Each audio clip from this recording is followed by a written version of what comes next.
All down. All silent. Going.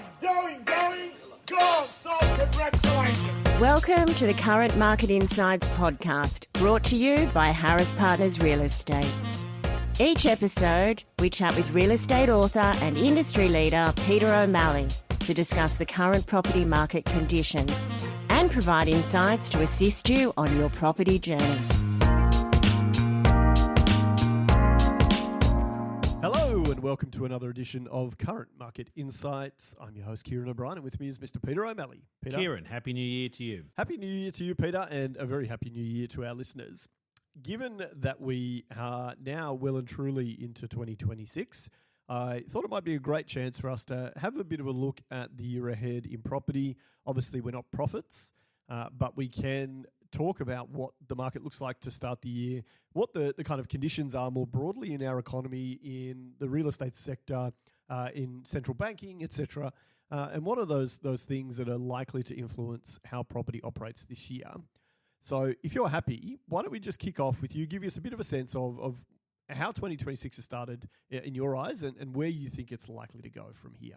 Yeah, thanks, Ciaran. Look, same but different to last year. Last year we racked up a couple of early sales, and it was driven by a sense that a rate cut, the first rate cut in 4 years, was forthcoming, which it eventually did come in February. So buyers were really happy to act, to open the year in 2024. We've seen the same amount of activity so far, in 2025, I should say. Here we are in 2026. The same amount of buyers are attending inspections, but they're just a little bit more hesitant about acting. They're just taking a close look at things, not just the listing at hand, but what other listings are coming to market, how many other people are active at the moment, what stock levels will be like in February, what does the inflation number, the quarterly inflation number, say on Wednesday, January 28, what does the RBA do with interest rates in mid-February at the first meeting and then in March. So they're the sorts of things that the market's looking at. One of the things that we talk about in one of our last episodes last year was something you have mentioned a lot, which is that the year typically can still fire. If you're a seller in property, you know, that period between sort of start to early December and early January can still be quite active. Given what you've just talked about as the kind of things happening at the start of 2026, given that this is the first time we've spoken on the podcast since last year, how did you find that last period of December? And did that activity level, is it reflective in what's happening to start the year like it has in previous years? Or was it a little bit quieter than you expected? Was it busier than you expected? How did it end, and is it tracking the same way? No, it ended pretty strong, actually. We had a strong run. I think we did 4 exchanges leading into Christmas. Yep. So it could be argued that some of those sales that happened with us, and I saw a couple of other agents, really squeezed a few sales in just before Christmas. It could be argued that if those properties were held back until January, they'd be selling now, giving you a positive reading for January. It must be noted that Cotality, the research house, recorded their first price falls for houses in 12 months in December 2025. Yep. Cotality had Sydney property prices, houses and units combined, running at a negative 0.1% for December, but houses were running at a negative 0.3%, whilst apartments were up 0.3% on their numbers. So we saw enough transactions in December. There's no doubt about that, and I think the transactions will be forthcoming to finish January. But just a slightly more cautious start this year than what it was in 2025. And as I say, I think a lot of people are watching to see what the inflation numbers are. There was an inflation number earlier in January, and it came in better than expectations, still above the RBA's target range, but actually lower than what was forecast. That was a good story there as well. Yeah, I think I'm not alone, as we often say, not alone hoping that good stories continue to come from the RBA, but expectations are a little bit kind of cautious. Given that there's also a bunch of things happening across the world at the moment, we've always got international activity that has some impact. Do you think any of the current movements, in the United States, in Europe, in what's going on in Ukraine still, do you think there's any kind of influence there that is actually flowing down to add a little bit of caution to people here, just to hold their money and be a little bit more kind of wise with what they do at the moment? Not really, no.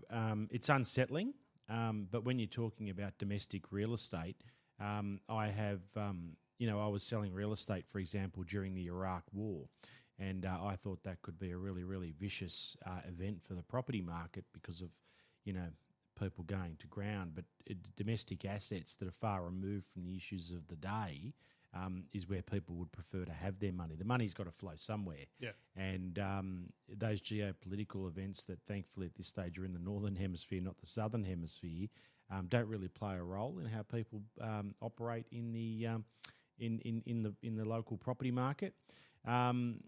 Being more broad, though, if you follow what's happening with the Trump presidency, they are, like Australia, got a real battle with cost of living. Yeah. And aside from the reasoning, everyone's got their theory as to why he did what he did in Venezuela and why he's doing what he's doing in Venezuela. Most people accept that oil's the centerpiece of it. Yeah. But I think my read on it is that it was it was a strategic block first and foremost on China. China were becoming too ingrained in Venezuela, but probably more importantly and related to the inflation story is that by getting control of the oil shamelessly as he has, he's going to try and keep the oil price low. Energy is in everything. The price of energy is in everything. He's going to try and keep the price of oil as low as he can for the American consumer to give some cost of living relief heading for the midterm elections, which happened, which occur in the middle of this year. Yeah. Yeah, I certainly, energy costs are going up. They're becoming a crippling problem for people, and obviously they have some impact on people's property decisions. Well, they are going up, as economies transition to renewables and the whole thing, where Trump's throwing that rule book out the window. So in Australia, energy is a massive issue here because of our climate orientation. I don't want to get into the wrongs and rights of that, but the reality is that the Labor government are looking for renewables and moving away from fossil fuels, and that is putting the price of energy up, as we all know. So there's a price to be paid for any major decision like that. Yeah, and it certainly is impacting people's ability to even consider transacting in property. It's just another cost that they have to factor in. You mentioned in your numbers from Cotality that standalone houses had dropped slightly for the month of December, but apartments had risen by 0.3%, I think it was. What do you think, or do they give any insights into what the major drivers were for that shift in the apartment market? Because quite often, you and I talk about how the real growth and stability is in standalone houses. There is some, growth in apartments, but it's usually much more tempered, and houses tend to perform strongly, particularly in Sydney. Given that we have seen a bit of a reversal there, what are your thoughts, and what is Cotality's thoughts on what the major drivers are? Oh, look, I think most commentators would agree that outperformance of apartments as opposed to houses in Sydney last month is driven by the home guarantee scheme for first home buyers. So apartments are generally cheaper in nature, as we know, and I saw some numbers nationally where house prices were up 2.6%, but property prices that appeal to first home buyers are up 3.6%. Since the home guarantee scheme was introduced. So there's no doubt that properties that appeal to first home buyers are now outperforming the broader market. We talked about, would have been probably September the first time, I think it was, maybe August. We talked about that in all the other property initiatives the government have come out with over the decades, they inevitably end up in the pocket of the vendor, in the seller's hands. And, Albanese and his government talked big about how that was not going to happen. This is about making housing affordable. Given that the home grant scheme really has ramped up, the cap's increased, it's been active since October. And given that we have seen a bit of a rise in that space, what do you think the inevitable outcome is here?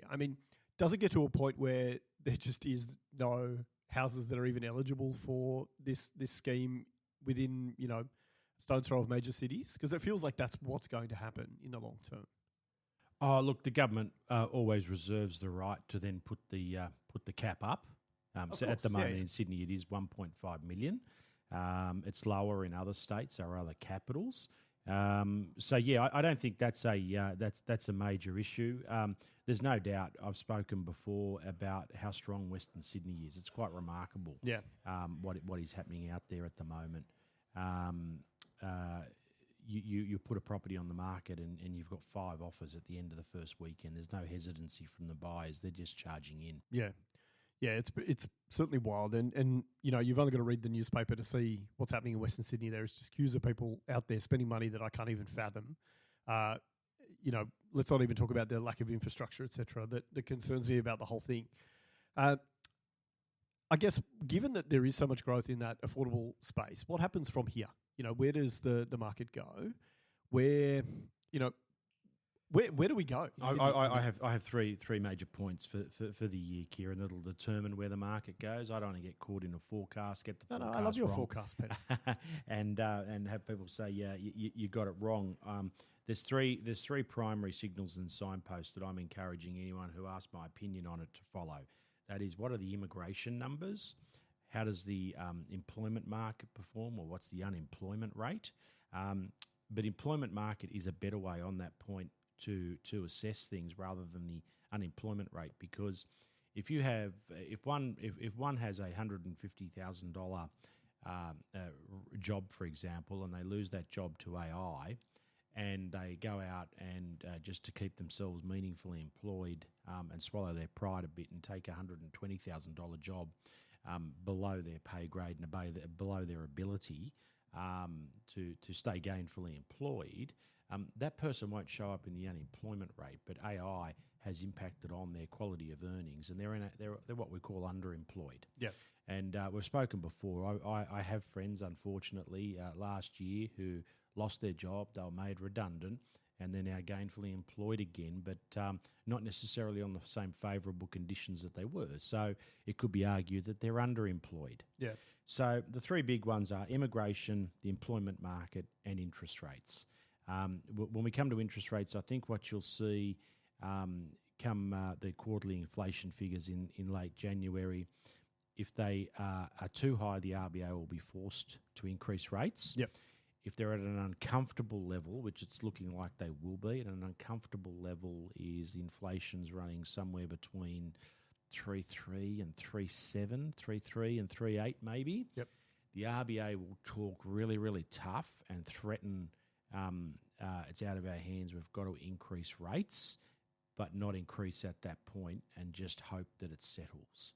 And then, if it fell back into the target band or below 3.3, that's clearly a hold.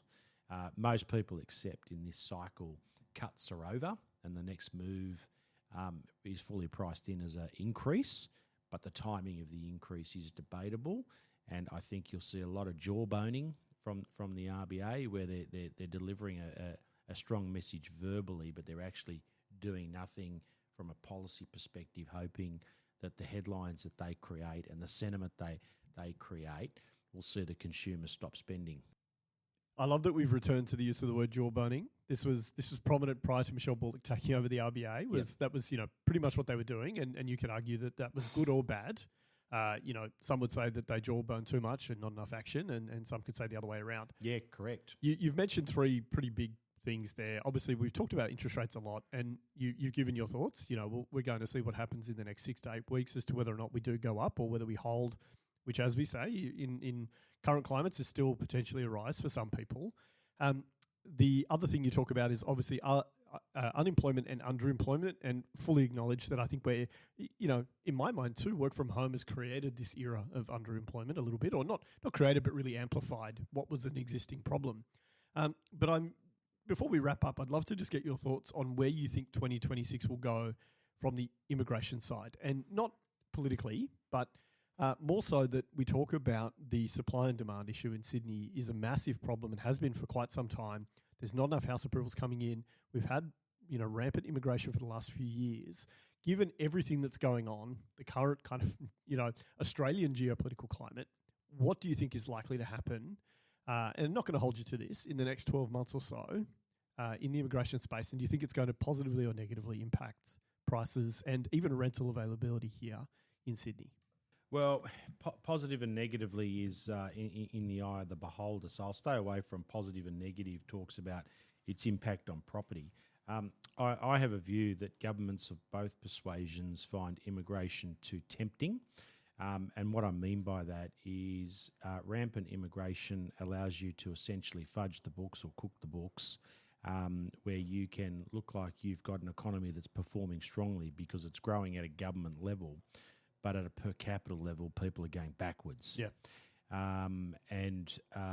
By allowing net overseas migration to run somewhere between 350,000 and 450,000 a year, a government can grow the economy without being brave with its policy. Yeah. So reforms are not in place. We'll just put a Band-Aid solution over everything by growing the population or importing more of a population. That'll cook the books and expand,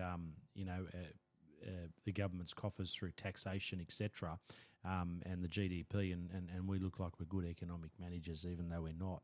So the other point that I've been making on the immigration is everyone talks about what was immigration last year, what is it now? Ciaran, I encourage people, anyone who wants to really get their head around immigration, is to go cumulative. How many people, NOM, net overseas migration, how many people have entered the country, NOM, since COVID? And we're heading towards 2 million if numbers persist this year. That's a remarkable number. Yeah. Well, considering our overall population and how slow it grows over the last, since I was a kid, I mean, it's been in the, I don't know, I can't think back to when I was little, but it's been in the 20s million for as long as I can remember. And, to effectively grow 10% in a small portion of that is pretty crazy. Yeah, well, it's fair to say that we've probably increased our population by 5% since COVID through net overseas migration. Yeah, and the other thing I've said in relation to our preview of 2026 when it comes to the rental market, if you do see, so some key numbers here, if you do see net overseas migration into Australia go through 350,000 this year, the majority of those people, as we know, end up in Sydney and Melbourne. The bottom end of the housing market, as we discussed today, and the rental market in Sydney and Melbourne will continue to explode. Yeah. And then where do they go? Where does everyone else go? Well, they have to pay more rent, which pushes inflation up in itself because rents are part of the CPI basket.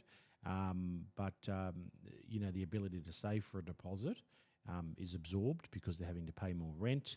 They're probably living in reduced living conditions where instead of living in a 2-bedroom unit with a second bedroom as a study, they're living in a 2-bedroom unit with a flatmate, for example, or they might be living in a 5-bedroom house with 4 flatmates, just to make ends meet. So that sort of living will increase in the inner city areas, again, if the immigration rate is at the levels it's at.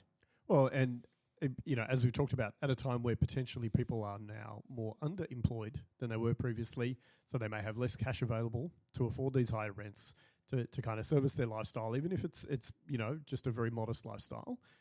It is certainly becoming more challenging. And I personally think Sydney's headed towards a really kind of precarious point where does the balance end up? Because we can't just continue to grow in one sector and we can't grow numbers and not grow housing and grow prices and not grow wage. There's so many factors here that just aren't all heading in. The pressures are enormous. Oh, it's incredible. Yeah. It's incredible. And that at some stage will show up in the numbers where people were not spending because they can't spend.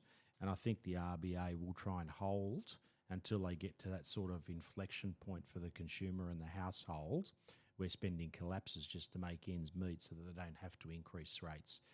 The RBA will sound like, when they do have their meeting in February, they will sound like they're ready to pull the trigger on rates and they're prepared to and they want to. But the underlying thing is they don't want anything.